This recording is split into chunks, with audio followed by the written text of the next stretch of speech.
Europe, France, Paris, July 25, 2000, Charles de Gaulle Airport.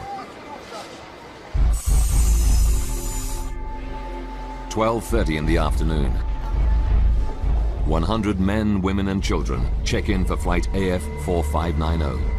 They come from all over Germany and are expecting the trip of a lifetime. A dream holiday costing at least £7,000 each. It starts with a supersonic flight on Concorde to New York. Then a luxury cruise in the Caribbean. For Jörg Meyer's father, it's a special treat to celebrate his retirement.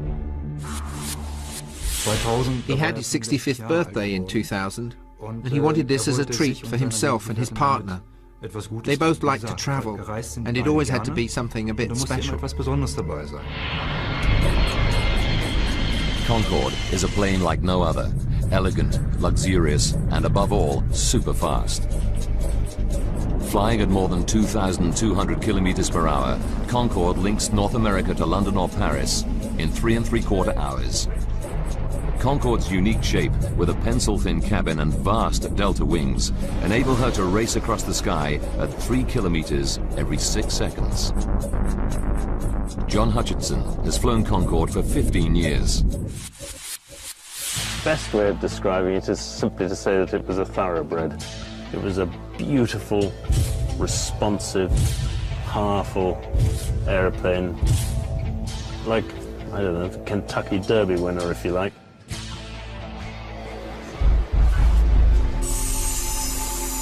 By 1:30, all of the passengers are checked in for their supersonic trip. The pilot, Captain Christian Marty, is already in the cockpit preparing for the flight. The holidaymakers are in good hands. 54-year-old Marty is one of Air France's most experienced pilots. An adventurer of extraordinary talents. In 1982, Christian Marty was the first Frenchman to windsurf across the Atlantic. He's a national celebrity. On board Concorde, Captain Marty runs through his pre-flight check. His air traffic controller is the experienced Gilles Logelin, who arrives to start his afternoon shift. I was on duty at the Southern Control Tower of Paris Airport, Charles de Gaulle. This particular day I was not supposed to work. One of my colleagues the day before asked me for a transfer of shift, so he did my morning shift and I did his afternoon shift. With the change of shift comes an unexpected bonus. Gilles Logelin is now the controller responsible for Concorde's departure. The Concorde is one of the most beautiful planes I've ever seen. The line is pure. I really like to watch this plane landing, taking off. During his pre-flight check, Captain Marty learns that engine number 2 has a technical fault. A small part needs replacing. It isn't serious, but with Concorde, safety is always paramount. After 40,000 flights and 900,000 flying hours, there's never been a fatality. The repair delays Concorde's departure by 1 hour. 3:54. The passengers start to board. Among them are the Eich family, Christian and Andrea, and their 2 young children, Maximilian and Katerina. Klaus and Margaret Frenson are both school teachers who've saved for the trip for 20 years.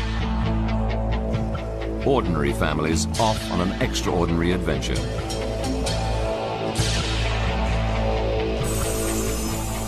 At 4:35 in the afternoon, Concorde is ready to depart.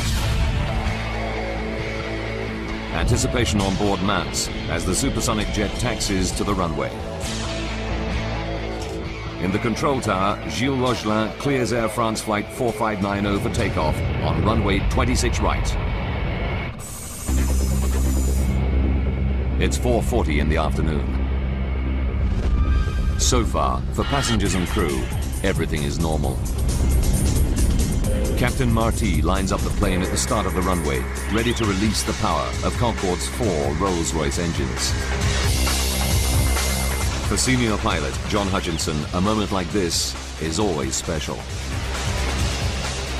As you open the throttles up to full power, you feel this huge surge of power in the small of your back as the airplane accelerates down the runway, and you just get the feeling that the one thing the airplane wants to do at that point is to get into the air as quickly as possible, into its natural environment.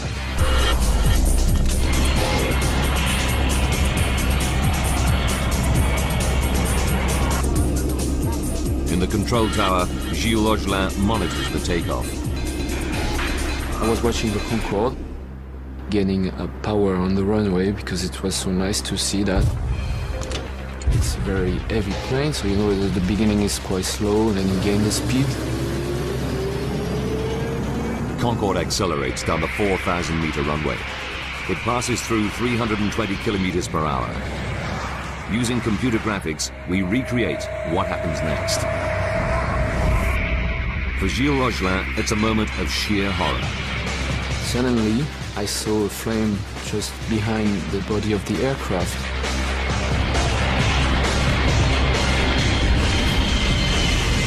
So I jumped on my mic to say, Air France 4590, you have flames behind you. Captain Marty cannot see the flames, but accelerating through 328 kilometers per hour, Concorde is committed to the takeoff. There are only 2,000 meters of runway left, but Concorde needs 3,000 meters to have any chance of stopping safely. After the speed, whatever is the situation, the plane has to take off. It could not abort the takeoff. And as I was watching the flames, I saw the nose of the Concorde lifting up. At 4:43 and 15 seconds, Captain Marty pulls on the control stick. Concorde takes to the air. This is how Concorde flight AF 4590 appears to witnesses. Martine Bournet works in an office on the western edge of the airport. At 4:44, she sees a terrifying sight. I was looking out of my window and I saw Concorde taking off very slowly with the back of the plane on fire. I was really afraid. Because of the flames, I was convinced that the plane was going to explode right here in front of the office. The stricken airliner flies directly overhead.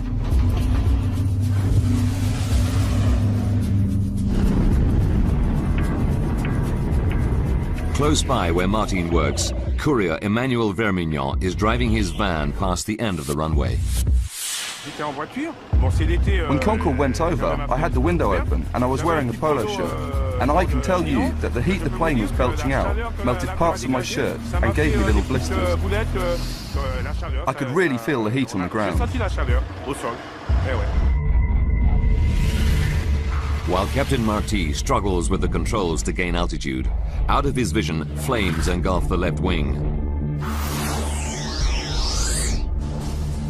The sickening sight is caught on camera by the wife of a truck driver. It is the only video footage ever captured showing Concorde on fire. It'll prove to be a vital link in the investigation.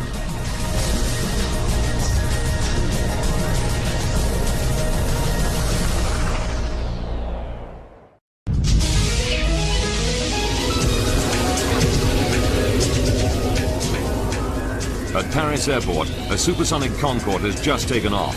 But now the plane is on fire and 109 people on board are facing peril. The next 69 seconds will be critical.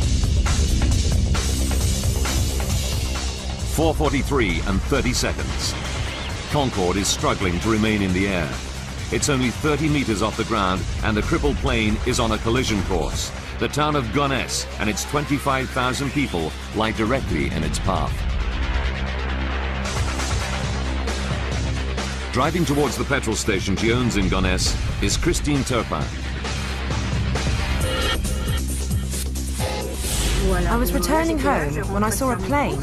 It was Concorde, with fire coming out of the back of it. I slowed down, and I saw the plane in flames. Captain Marty is running out of options. Concorde's left wing is disintegrating. Businessman Patrick Tess is directly in the plane's path. I was in my office talking to an agency. The window faces the runway, and I was interrupted by an incredible noise. It was Concorde. It was on fire, and it was listing violently.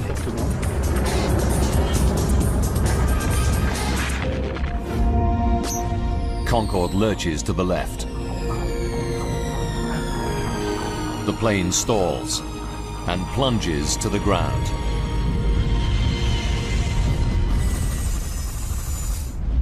It's 4:45. It's the moment every air traffic controller dreads.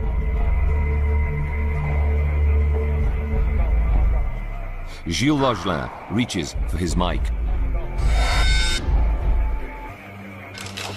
I've called the Air France and I said, Air France 4590, do you hear me?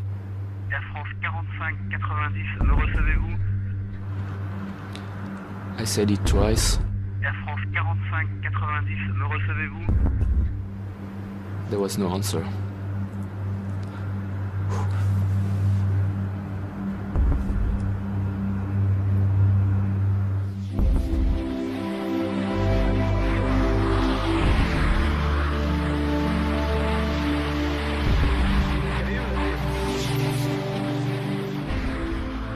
The supersonic jet, loaded with fuel and 109 people on board, crashes right on top of a hotel on the outskirts of Gonesse.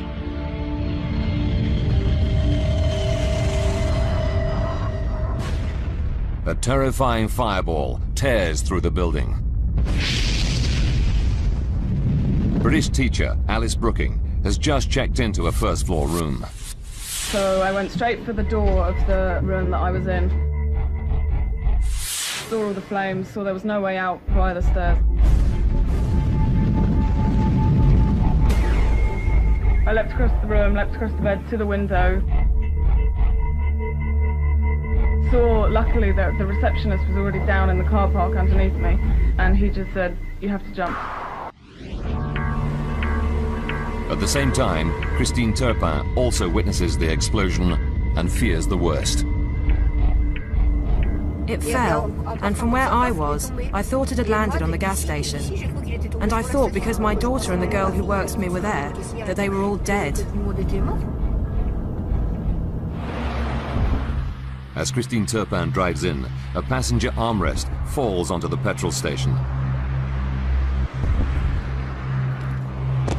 It's a chilling reminder for Christine of the fate of the passengers. When you saw the armrest, you couldn't help but imagine what it must have been like for the people on board the plane.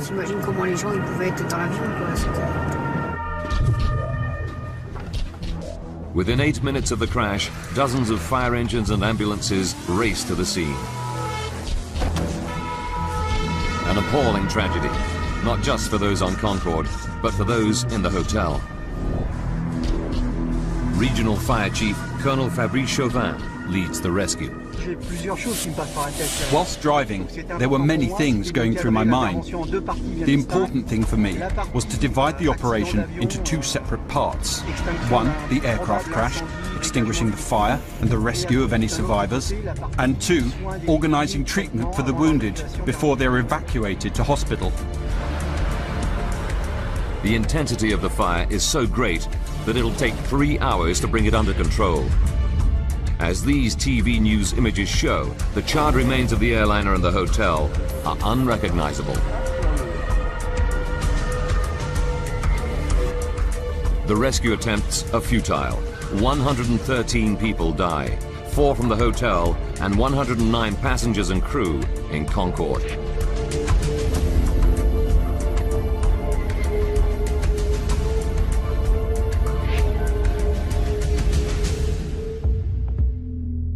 3 generations of the Ike family are wiped out. The children's grandparents had wanted to treat the family to a holiday of a lifetime and had booked the Concorde flight.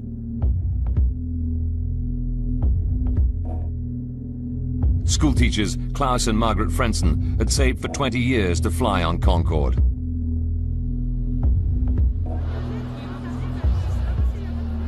Rescuers begin the gruesome task of pulling the bodies from the crash site.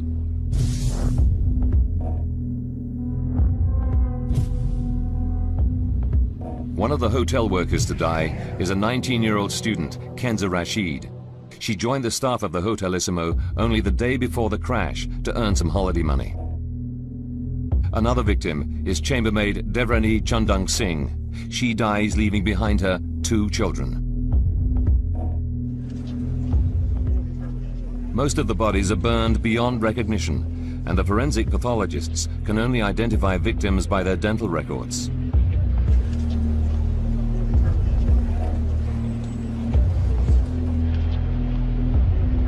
It's a harrowing time for the victims' relatives, like Jörg Meyer. One of the more difficult things was the identification of my father and his partner. One has to say, nothing much remains of the passengers after an air crash.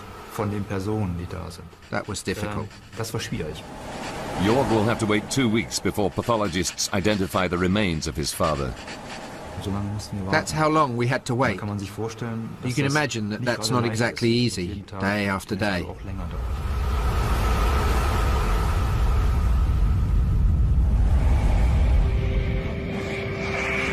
The crash takes everyone by surprise. Concorde, the queen of the skies, the plane that makes supersonic travel a reality, people's dreams come true, had never had a fatal accident. Until this moment. It takes just 120 seconds to shatter that perfect record. Now, by rewinding the events of that fateful day and by going deep into the investigation, we can reveal what really happened.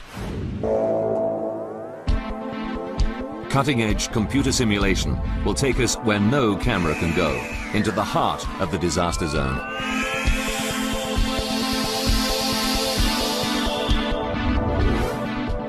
The French Bureau of Air Accidents send their top investigators. Using their data, we can now piece together the deadly chain of events to find out what really caused this terrible tragedy. As the investigation begins, nothing is off limits. Did pilot Captain Marty make a fatal error? Or was there a fault hidden within the perfect plane? Investigators make routine checks of the passenger and luggage lists. Immediately, they find something suspicious. 19 pieces of luggage that, according to the loading report, should not have been on the plane. They don't belong to the passengers on flight AF 4590. Could a terrorist have smuggled a bomb onto the plane?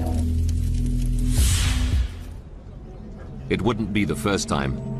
270 people died in 1988 when terrorists planted a bomb in the luggage that destroyed a Pan Am 747 in the infamous Lockerbie incident.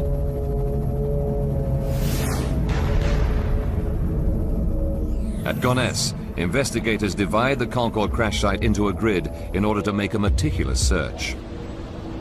They photograph and tag everything found in each section.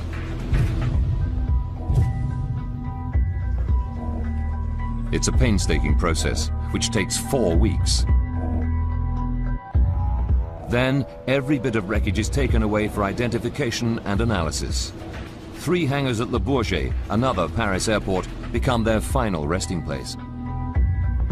This pile of debris is all that remains of the hotel. Such is the intensity of the crash and fire that a 40-room building is reduced to little more than a pile of rubble.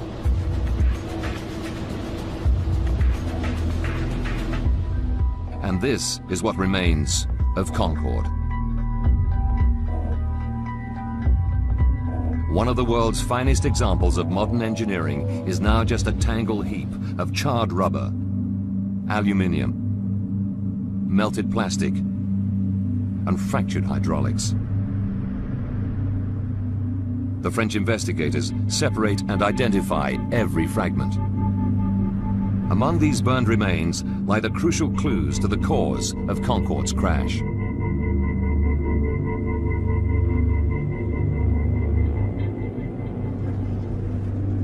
Within hours, the French Bureau of Air Accidents team recover the black boxes. These devices are carried on all airliners to record important technical data and, crucially, the pilot's conversation from the cockpit.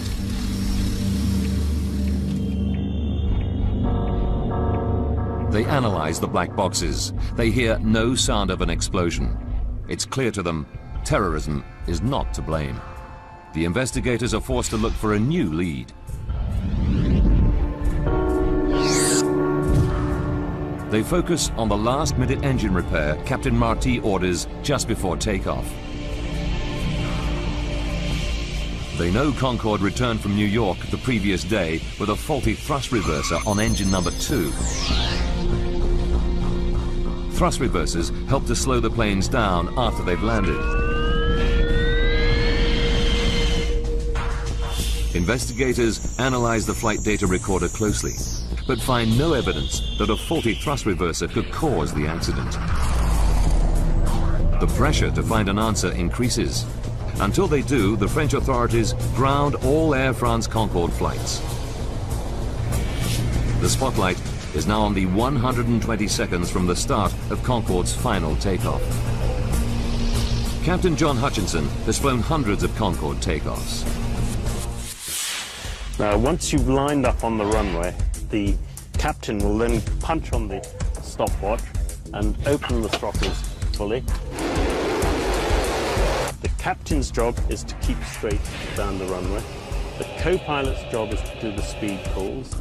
And the flight engineer is sitting there and he's monitoring all the instruments. In particular, this bank of instruments here, which are the engine instruments. Data from the black boxes makes it clear that everything is normal until Concorde reaches 323 kilometers per hour. Concorde is now only 79 seconds from disaster.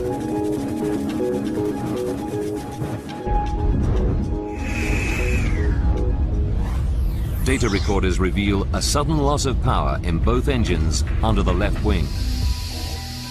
Immediately, the black box picks up the dramatic warning from the control tower. Air France 4590, you have planes behind you.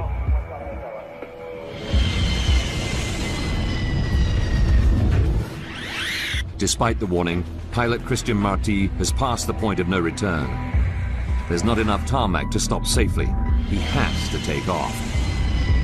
He pulled back on the control column to rotate the airplane up to its nose-up angle of 12.9 degrees. And he was having problems with the left-hand engines, not producing the power they should have. And he would have been working very hard, trying to control the airplane, trying to get speed. But of course he was being overwhelmed by these problems on the left-hand engines. The engines become the new focus of the investigation. Why did they lose power at such a critical time?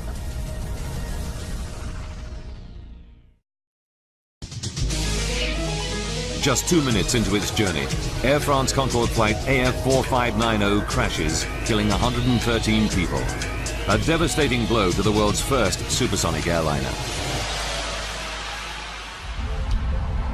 Using advanced computer graphics based on the official report, we go deep into the investigation to unravel the deadly chain of events. Investigators know that 2 left engines lose power as Concorde passes 323 kilometers per hour on the runway. But why? Then, an important new clue. The French investigators find several fragments of tire on the runway. One of them weighs 4.5 kilograms. Tests quickly confirm they belong to Concorde. It's a significant lead. Why? Because Concorde's tires inflate to extremely high pressures, which make them more likely to burst than other aircraft, especially during takeoff and landing. Pilot John Hutchinson explains. And in fact, when the captain pulls back to rotate, he's actually compressing the undercarriage into the runway, so there's even more stress on the tires and the wheels at that particular point. This additional pressure makes Concorde's tires even more vulnerable. Now they're onto something. The French accident investigators go back through the records and discover that for Concorde, tire blowouts are far from rare. They identify over 50 cases of tire burst on takeoff and landing over 24 years.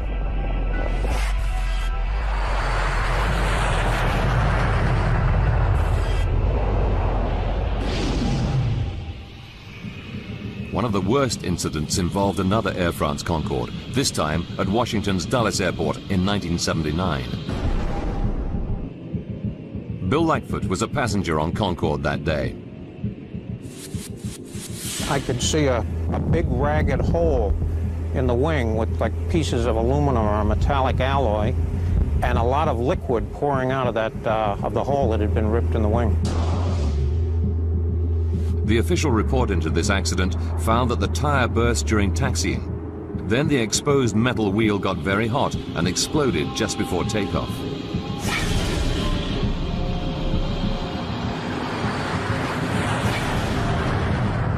The plane took off, but 20 minutes later returned safely to the ground.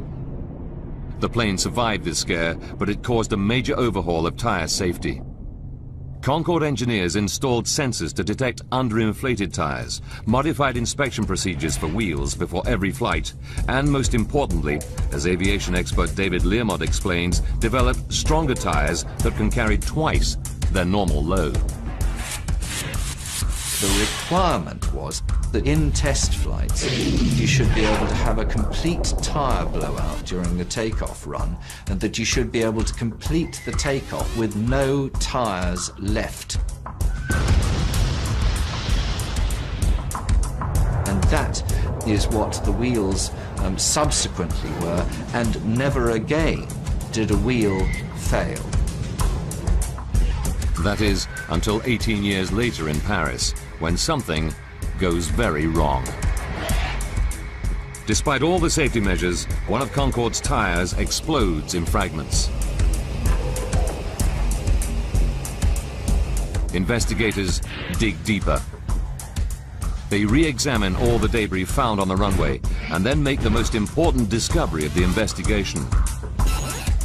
This 43-centimeter mystery strip of metal. When you match the 43-centimeter strip of metal to the damage on Concorde's tire, it's a perfect fit. Suddenly, the whole inquiry now depends on the source of this metal. Where did it come from?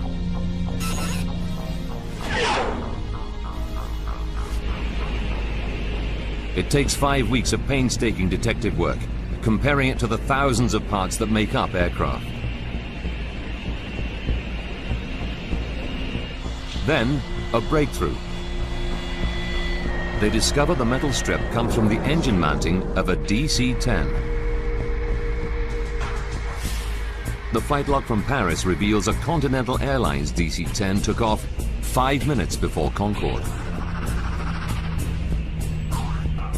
They track down the plane to Houston, Texas, and incredibly find the engine has a missing part. It's the metal strip fitted 16 days earlier during maintenance on the DC-10. When David Learmont first sees the photographs of the strip of metal, he's astonished. It had really rough edges, and this was not just rough edges because Concorde had run over it. It had been cut roughly. The edges were not straight, not even when it was made. The other thing is that it had holes drilled in it for putting screws or rivets through, and these were all over the place. Investigators now have a very strong theory about how the strip of metal contributed to the crash. 81 seconds before the crash, Concorde AF 4590 is traveling at 323 kilometers per hour down the runway. the tire hits the metal strip. The tire explodes, and a massive 4.5 kilogram chunk of rubber from the tire flies at high speed up into the wing. But Concorde's fuel tanks are in the wings, and the delta-shaped wing is not designed to withstand such an impact. This sort of eventuality had never been foreseen in trials. It was estimated in all the trials for certificating the aircraft in the first place that if a tire exploded, the pieces of tire that would actually come away from the wheel would be about 1 kilogram in weight. The chunk of rubber that hits Concorde's wing that day weighs nearly 5 times as much, 4.5 kilograms. No one had planned for that sort of impact.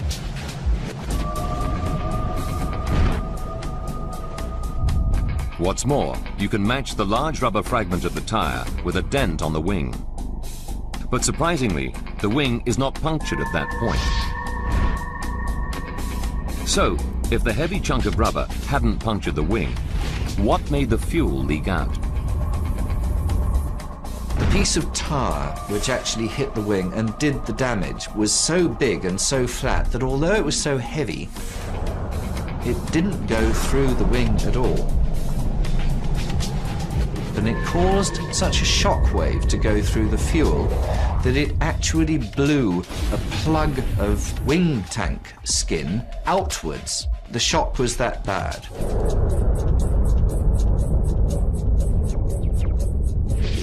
When the rubber chunk hits the wing, it sets off a pressure wave which finds the weakest joint in the fuel tank. The fuel bursts out of the tank. 75 liters of fuel pour into the engine every second. But even fuel gushing over the engine needs a spark to ignite. Where did the spark come from?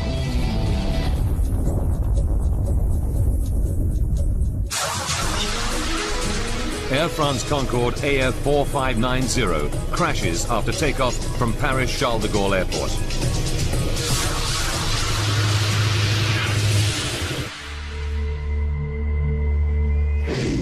Our graphics can simulate a virtual camera on the runway to reveal the cause of the accident.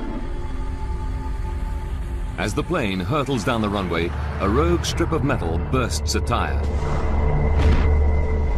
81 seconds before the crash, a heavy chunk of rubber flies into the fuel tanks. Fuel cascades over the engines. Not enough on its own to cause a catastrophe, it needs a spark.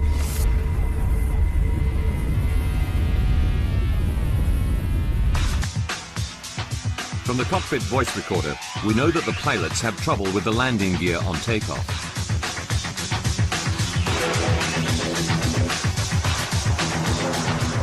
As Concorde struggles into the air, pilot Christian Marty calls for the undercarriage to be raised. But it stays locked open.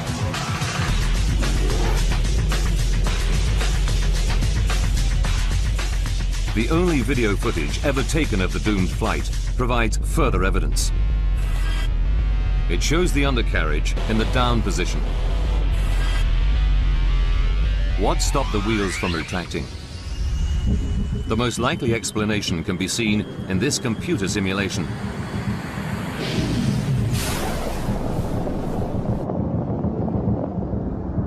Shrapnel from the burst tire flies up into the landing gear bay, where it severs power cables. The undercarriage is now stuck in the down position. Worse still, the exposed wires are whipping around in the gale force airflow. If the exposed wires make contact, they'll spark. As fate would have it, they do. That contact ignites the leaking fuel, and at that moment, Concorde becomes a flying bomb.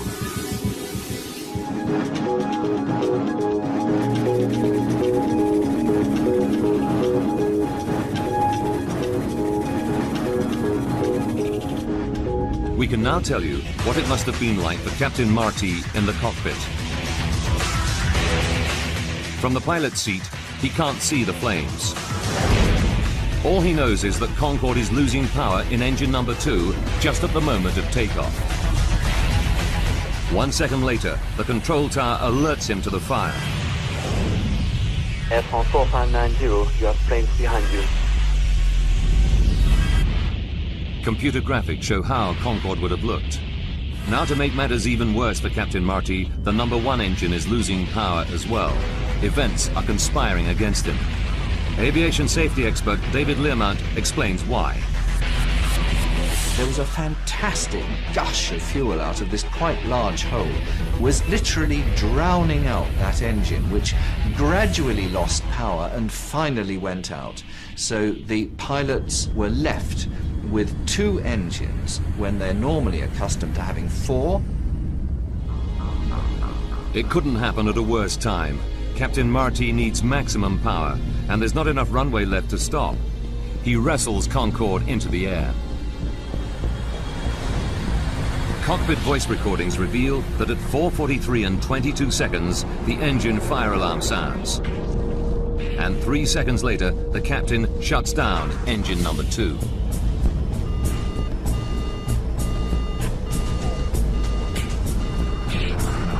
The drill for a fire warning is that you shut the engine down and cut off the supply of fuel to it to try and then fire the fire extinguisher of that engine to try and put the fire out. Concorde is now 53 seconds from disaster. Gilles Rogelin in the control tower gives what help he can to Captain Marty. Do as you wish. Your priority to return to the field. But at 60 meters, Concorde is too low to turn around. So instead, Captain Marty tries to fly the crippled plane to the nearest runway at Le Bourget Airport, just 5 kilometers ahead. But there's a new problem for Captain Marty. The fire is now so intense that Concorde's wing is melting and disintegrating. At the rear end of the wing on Concorde are the controls known as elevons, which enable the pilot to point the aircraft's nose up or down. The fire was so fierce that the rear structure of the aircraft was being virtually evaporated. The pilot's essential controls were being destroyed. At the same time, the toilet smoke alarms are heard on the voice recorders. For the passengers, fumes in the cabin make conditions unbearable. Concorde is now 49 seconds from disaster.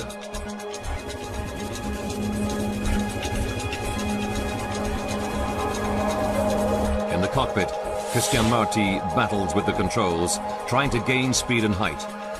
But he's being overwhelmed by the fact that the wing and its controls are disintegrating.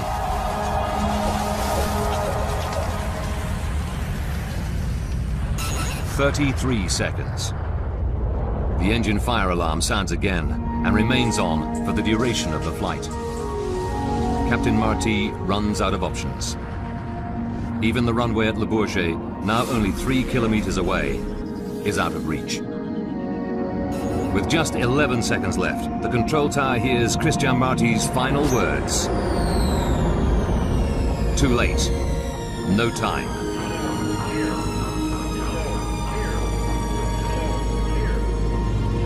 "4 seconds left. The plane dips below 15 meters. The final sort of act was the airplane reared up and heeled over into about 110 degrees of bank, so the airplane at that point became completely uncontrollable. 3 seconds. Concorde could no longer hang in the air. It stalls and begins to roll leftwards. A hotel lies directly beneath. The plane is about to come down.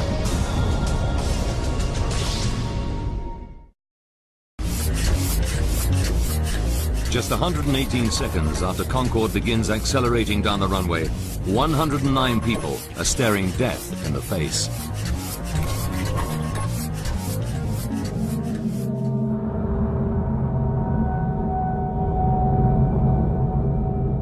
Two seconds later, Concorde crashes into an airport hotel.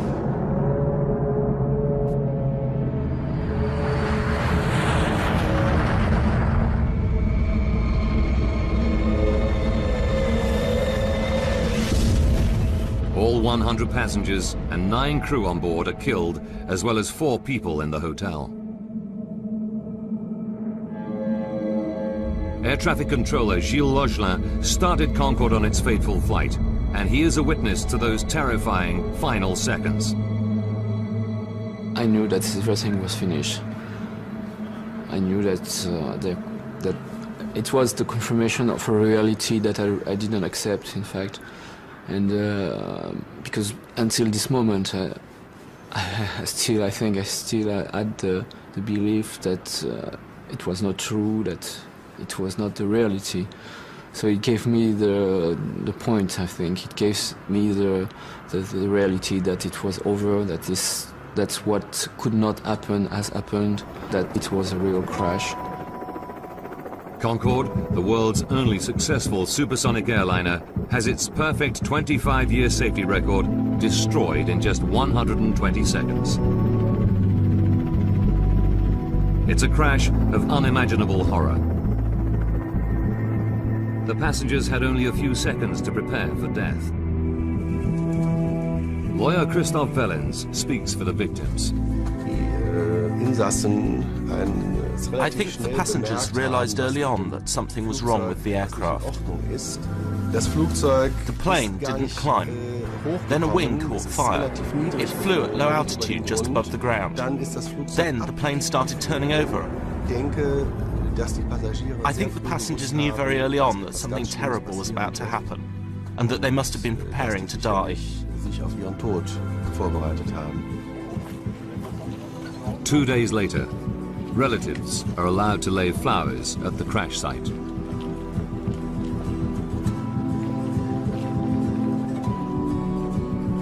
Even today, they feel a deep sense of loss. Jörg Meyer's father died in the crash. I certainly miss him. He leaves a gap for me that cannot be filled. What makes it more terrible is the fact that he didn't die from a natural illness, but in a horrific accident. And he was plucked out of life in his prime. The disaster was also traumatic for those who survived from the town of Gonesse. Businessman Patrick Tess had a miraculous escape. He works directly next door to the hotel destroyed by Concorde. To this day, he's haunted by the events.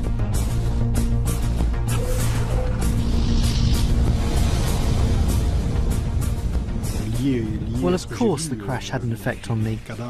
You can't remain unaffected by it.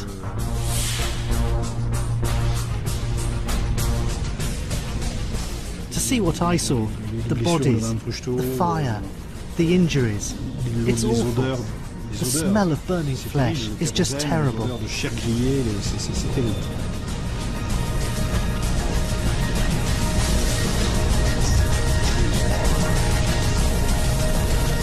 For Concorde, the Paris disaster is the beginning of the end. 3 weeks after the crash, all Concorde flights are grounded. Air France and British Airways, the 2 airlines that fly Concorde, have to make major safety modifications. Tires are strengthened so that they remain functional even when punctured by a 30-centimeter blade.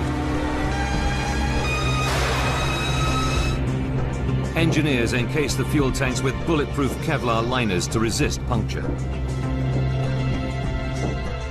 And electrical harnesses in the main landing gear bays are reinforced.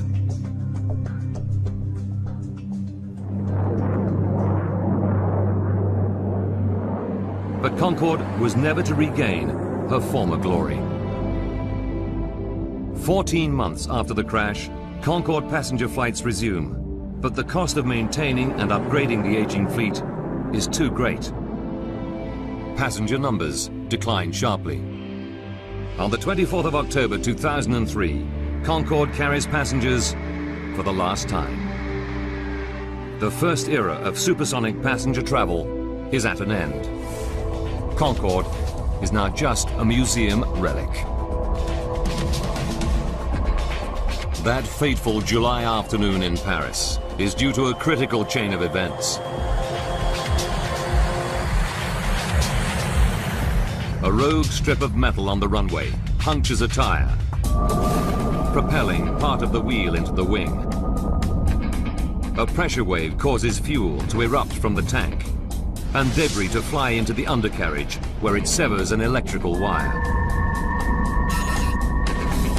A spark ignites,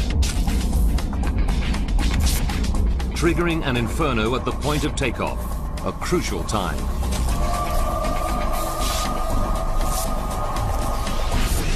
From then on, Concorde is doomed.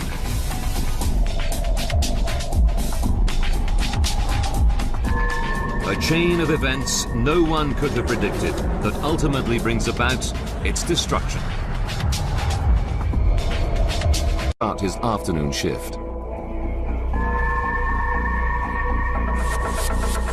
I was on duty at the Southern Control Tower of Paris Airport, Charles de Gaulle. This particular day I was not supposed to work. One of my colleagues the day before asked me for a transfer of shift, so he did my morning shift and I did his afternoon shift. With the change of shift comes an unexpected bonus. Gilles Rogelin is now the controller responsible for Concorde's departure. The Concorde is one of the most beautiful planes I've ever seen. The line is pure. I really like to watch this plane landing, taking off. During his pre-flight check, Captain Marty learns that engine number 2 has a technical fault. A small part needs replacing. It isn't serious, but with Concorde, safety is always paramount.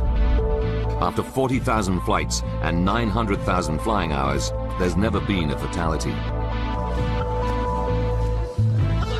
The repair delays Concorde's departure by 1 hour. 3:54. More of your back as the airplane accelerates down the runway, and you just get the feeling that the one thing the airplane wants to do at that point is to get into the air as quickly as possible, into its natural environment.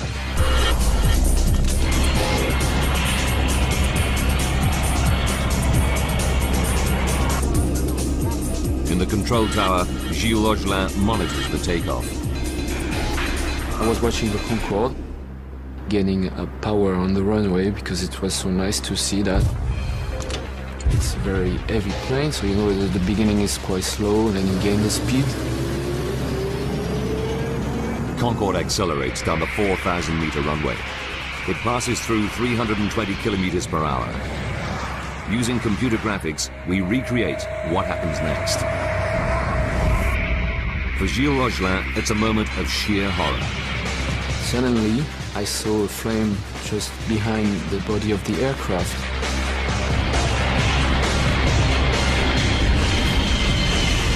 So I jumped on my mic to say, Air France 4590, you have flames behind you. Captain Marty cannot see the flames, but accelerating through 328 kilometers per hour, Concorde is committed to the takeoff. There are only two unique shape with a pencil-thin cabin and vast delta wings, enable her to race across the sky at 3 kilometers every 6 seconds. John Hutchinson has flown Concorde for 15 years. Best way of describing it is simply to say that it was a thoroughbred. It was a beautiful, responsive, powerful airplane, like, I don't know, the Kentucky Derby winner, if you like.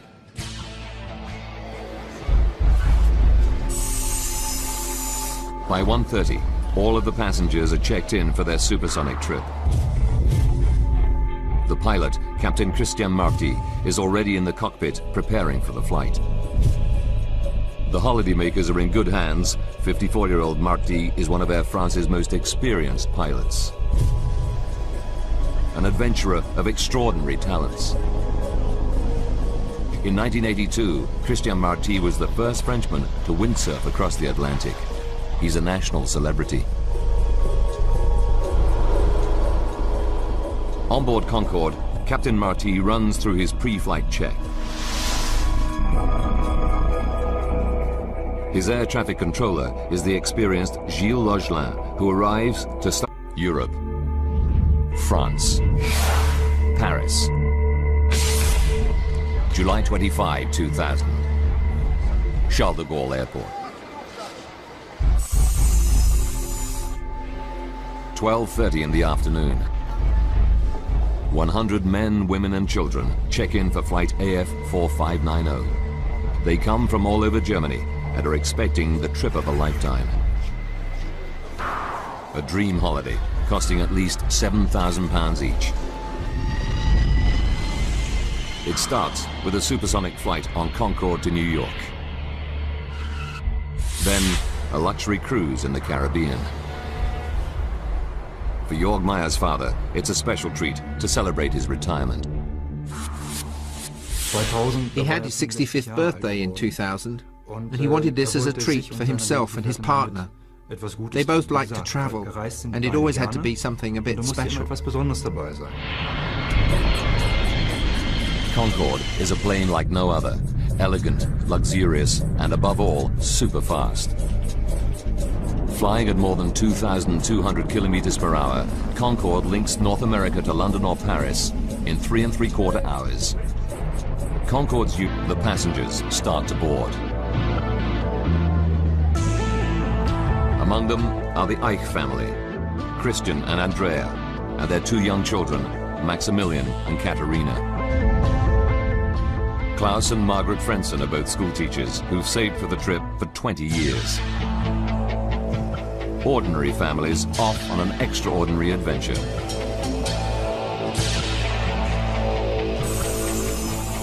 At 4:35 in the afternoon, Concorde is ready to depart. Anticipation on board mounts as the supersonic jet taxis to the runway. In the control tower, Gilles Rogelin clears Air France flight 4590 for takeoff on runway 26 right. It's 4:40 in the afternoon. So far, for passengers and crew, everything is normal. Captain Marty lines up the plane at the start of the runway, ready to release the power of Concorde's 4 Rolls-Royce engines. For senior pilot John Hutchinson, a moment like this is always special. As you open the throttles up to full power, you feel this huge surge of power in the